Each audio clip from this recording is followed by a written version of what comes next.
Commissioner ہے کوئٹہ کی. میم culture کے حوالے سے یہ کیسا پروگرام ہے, آپ کو کیسے لگا؟ بہت اچھا پروگرام ہے. بلوچستان ایک بہت رچ پروونس ہے کلچر کے حوالے سے اور ذخائر کے حوالے سے. آپ کو پتہ ہے ہر حوالے سے اللہ تعالیٰ نے ہمیں بہت زیادہ نعمتوں سے نوازا ہے. تو یہاں کے لوگ اس کلچر ڈے کو منا کے اس بات کا ثبوت دے رہے ہیں کہ پنجابی ہوں, سندھی ہوں, بلوچ ہو یا پٹھان ہوں, وہ سارے ایک پلیٹ فارم پہ کھڑے ہیں اور یونائٹڈ ہو کے بلوچ کلچر ڈے کو منا رہے ہیں. Happy Baloch culture day to the Baloch people. اور وہ سارے لوگ جو اس کو منا رہے ہیں ان کو میری طرف سے بہت زیادہ اپریسیشن.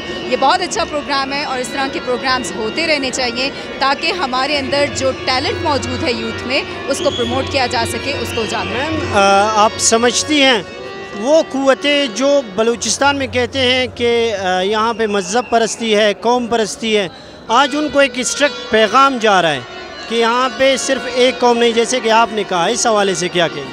جی بالکل ایسا ہی ہے. جو شرپسند عناصر ہیں وہ ہمیشہ نیگیٹیوٹی کو پروموٹ کرتے ہیں, لیکن ہم یہاں پہ محبت کا پرچار کرنے کے لیے آئے ہیں. ہمیں بلوچوں کی ثقافت سے محبت ہے, ان کے قبیلوں سے محبت ہے, ان کے جو بھی ٹرینڈز ہیں جن کو وہ لے کر چل رہے ہیں ہم اس میں ان کے ساتھ کھڑے ہوئے ہیں.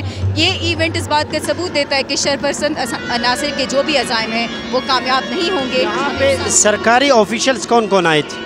سرکاری آفیشلز مجھے تو ایز سچ معلوم نہیں کہ کون ہے کون نہیں آئے, کیونکہ میں تھوڑا سا لیٹ آئی تھی اپنی مصروفیات کی وجہ سے. لیکن میں نے دیکھا یہاں پہ پولیٹیشینز بھی ہیں, کافی زیادہ مختلف ڈپارٹمنٹس کے اسسٹنٹ ڈائریکٹرز وغیرہ اور آفیسرز نے آ کے مجھ سے خود بھی ملاقات کی. تو بائی نیم ہر کسی کو میں کوٹ نہیں کر سکتی, مگر سرکاری ملازمین. میڈم ندا کاظمی کا بلوچستان کی یوتھ کے لیے کیا پیغام ہو؟ میرا یوتھ کے لیے یہ پیغام ہے کہ یونائٹڈ رہیں. کوئی بھی آپ کو توڑنے کی کوشش کرے ان کے پروپیگنڈا میں نہ آئیں. کوشش کریں کہ یک دل یک جان ہو کے چلیں, پازیٹیوٹی کو پروموٹ کریں, نیگیٹیوٹی کو پروموٹ. Thank you ma'am.